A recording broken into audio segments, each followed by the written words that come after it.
I'm sitting here in my old oak chair, the one I carved with my own hands back when the world felt solid under my feet. The grain of the wood feels like a map of my life, knots and grooves worn smooth by time, each one a story, each one a scar. At 67, you learn to carry your scars quietly, but some wounds never quite heal. They fester, waiting for the day you decide to face them. That day came for me 3 years ago, when I learned the truth about the woman I loved for nearly 4 decades. My name is Samuel Whitaker, and this is the story of how I lost everything I thought I knew, and how I took it all back.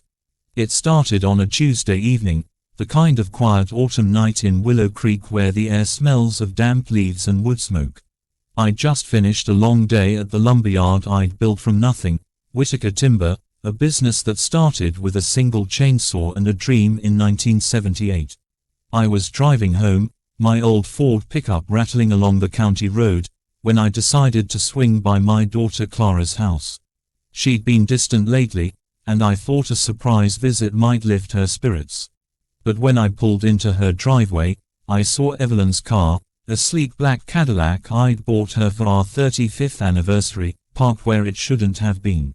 My chest tightened, not with suspicion yet, but with a vague unease, like the first crack in a dam before the flood comes rushing through. I parked a little down the road, out of sight, and walked back. The house was lit up, warm light spilling through the living room window. I could hear voices, Evelyn's, sharp and calculating, and another, smoother, like polished steel. It was Nathan, Clara's husband, a corporate lawyer with a smile that never reached his eyes. I crept closer, my boots silent on the grass, and pressed myself against the wall beside the window. What I heard next wasn't just a conversation, it was the sound of my life unraveling. "We've got him right where we want him," Evelyn said, her voice low, conspiratorial. "Samuel's so wrapped up in that lumberyard, he doesn't even notice the accounts I've been siphoning. By the time he figures it out, we'll have enough to start over anywhere." Nathan laughed, a cold, hollow sound. "The old man's too trusting. I've got the legal framework ready. We file for divorce next spring, claim emotional neglect. With your sacrifices, as a devoted wife, you'll walk away with half his assets, plus alimony for life. The yard's worth at least $15 million, not counting the real estate holdings." My knees buckled. I grabbed the windowsill to steady myself, my heart hammering so loud I was sure they'd hear it. Evelyn, my Evelyn, the woman I'd built a life with, the woman who'd kissed me goodnight every evening for 38 years, was plotting to strip me bare. And Nathan, the man I'd welcomed as a son, was her partner in this betrayal. I fumbled for my phone, hands shaking, and hit record. Their words poured out like poison, each one burning deeper into my soul. "He thinks I'm still the girl he married," Evelyn said, her tone mocking. "All those years playing the dutiful wife, smiling at his boring stories about timber grades and mill contracts. God, it's been exhausting." "Worth it, though," Nathan replied. "We've got copies of his financials, deeds, everything. He's got no idea we've been planning this for 2 years. 2 years. 2 years of lies, of her hand in mine, of her voice saying, 'I love you, Sam,' while she and Nathan mapped out my ruin." I stood there, frozen, as they detailed their plan, divorce filings, asset division, even how they'd use Clara's psychology practice to paint me as an emotionally distant father. My daughter, my only child, was just another pawn in the game. A branch snapped under my foot, and the voices inside stopped. "What was that?" Evelyn hissed. "Probably nothing," Nathan said, but his tone was wary. "You're jumping at shadows. If Samuel finds out before we're ready," Evelyn started. "He won't," Nathan cut her off. "The man's too busy playing lumber baron to notice his world's falling apart." I backed away, my phone still recording, and slipped into the darkness. By the time I reached my truck, my hands were steady, but something inside me had shifted. The grief was there, raw and heavy, but beneath it was something colder, sharper, a resolve I hadn't felt since I was a young man fighting to build my business against competitors who thought they could outmaneuver me. They thought they were playing a game of chess. They didn't know I'd been playing for survival my whole life. The drive home was a blur. Our house, a sprawling log cabin I'd built with my own hands in '85, stood at the edge of Willow Creek, surrounded by pines I'd planted when Clara was born. Every board, every beam, was a testament to the life I'd created for Evelyn, for Clara, for us. Now, it felt like a museum of lies. I walked inside, the silence heavy, and stood in the living room, staring at the framed photos on the mantel.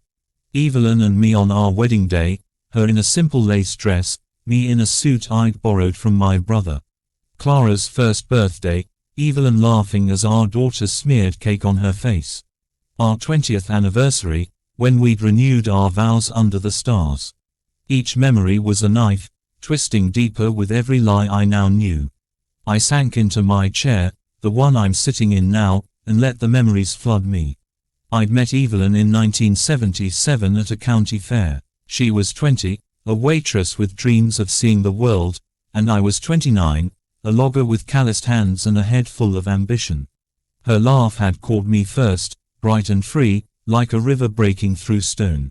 We danced under string lights to a cover band playing Johnny Cash, and when I asked her to marry me 6 months later, she'd said yes before I'd even finished the question. "You're gonna build something big, Sam Whitaker," she'd whispered, "and I want to be there when you do." For 38 years, I thought she'd meant it. I built Whitaker Timber from a one-man operation into a company that employed half the town. I gave her everything, a big house, vacations to Paris and Rome, a life where she never had to worry about money. But somewhere along the way, her love turned to greed, her gratitude to entitlement. When had it started? I wondered. Was it when we landed the contract for the State Park Visitor Center in 2015, worth $10 million? Or earlier, when Clara went to college, and Evelyn started filling her days with country club luncheons and designer handbags? I'd been too busy working to notice the shift, too trusting to see the cracks. The recording on my phone was 42 minutes long. I listened to it again, every word a fresh wound. "Samuel's too proud to suspect anything," Evelyn had said. "He thinks he's untouchable." Nathan's reply, "That's what makes this so easy." Easy. That word stuck with me, a splinter in my mind.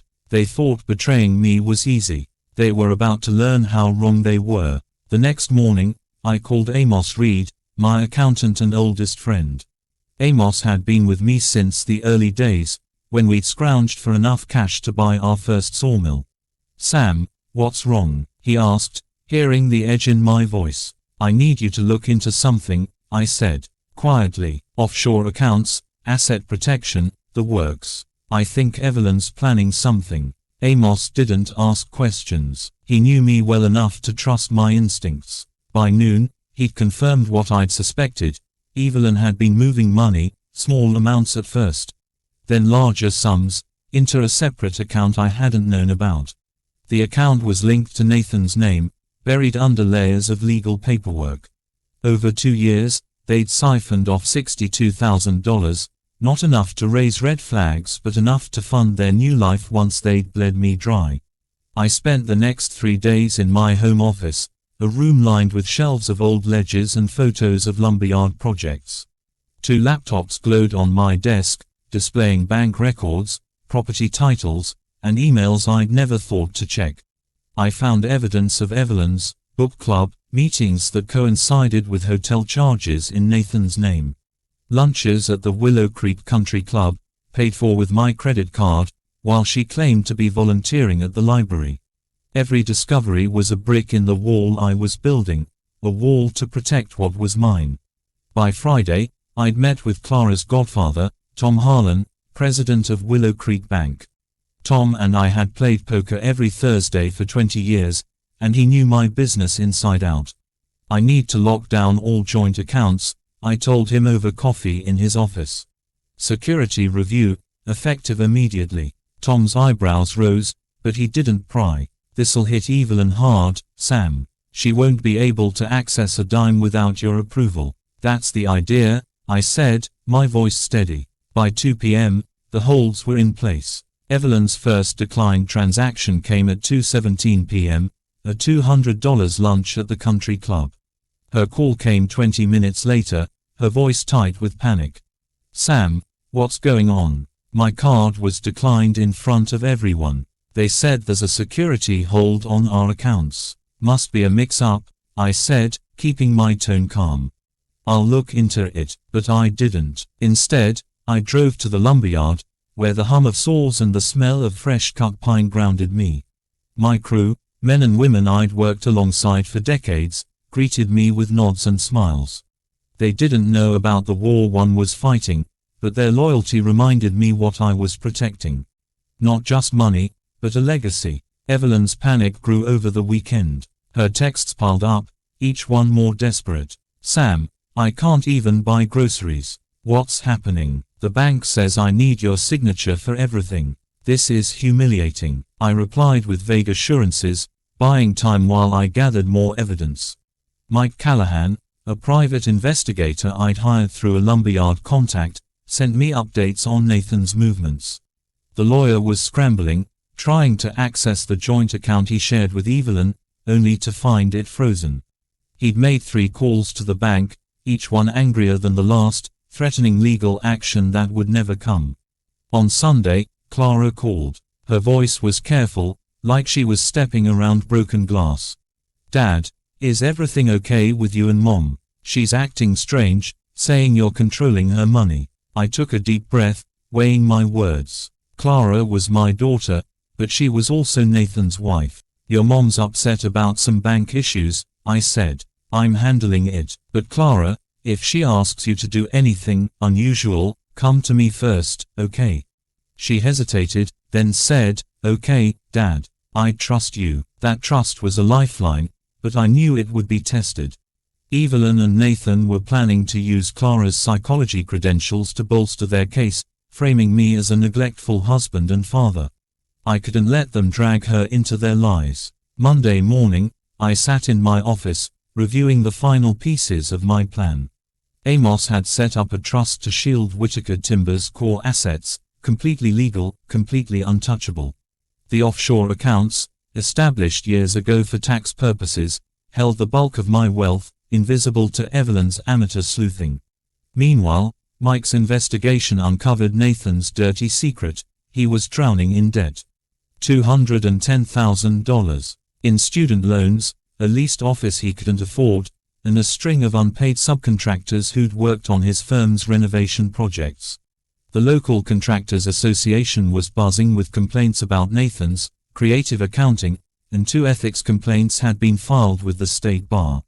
I made a call to Ed Grayson, a contractor who'd been stiffed $12,000 by Nathan. "Ed, I'm looking into hiring Thompson for some legal work," I said, keeping my tone neutral. "What's your experience with him?" Ed didn't hold back. "Guy's a snake, Sam. Promised payment for months, then ghosted me. Heard he's done the same to half a dozen others. Steer clear." By noon, I'd spoken to 3 more contractors, each with a similar story. I filed a formal complaint with the state bar, detailing Nathan's pattern of misusing client funds. The dominoes were starting to fall. That evening, Evelyn came home, her face a mask of controlled fury. "Samuel, this has gone far enough," she said, standing in the kitchen with her arms crossed. "You're humiliating me. Everyone at the club is talking. I'm protecting our assets," I said, meeting her gaze. "There's been some suspicious activity on our accounts. I'm sure you understand." Her eyes flickered with fear, but she recovered quickly. "Suspicious? You're the one acting paranoid. What's next? Locking me out of the house?" I didn't answer, just watched her squirm. She didn't know about the recording, didn't know I'd heard every word of her betrayal. But she sensed the ground shifting beneath her. The next day, Clara came to the lumberyard. Her face was pale, her eyes red from crying. "Dad, I need to know what's going on. Mom's saying you're trying to ruin her, but Nathan's been asking me weird questions about your business. I think they're hiding something." I took a deep breath and played the recording. Clara listened in silence, her hands clenched in her lap. When Evelyn's voice said, "Samuel thinks he's untouchable," Clara flinched like she'd been slapped. By the time Nathan outlined their plan to use her credentials, her eyes were blazing. "They wanted to use me," she whispered. My own mother, my husband. I'm sorry, sweetheart, I said, my voice breaking. I didn't want you to hear this, but you deserve the truth. Clara stood, her jaw set. I'm done with them, Dad. Both of them. The weeks that followed were a masterclass in collapse. Evelyn's social circle at the country club turned on her, whispers of her betrayal spreading faster than wildfire. The charity board she chaired for years restructured, leaving her out. Nathan's law firm lost 2 major clients after word of his ethics investigation leaked. By the time the state bar suspended his license, he was begging for paralegal jobs in another state. Clara filed for divorce, her psychology practice thriving as she focused on helping families navigate betrayal. Evelyn moved to a small apartment, working as a receptionist at a car dealership.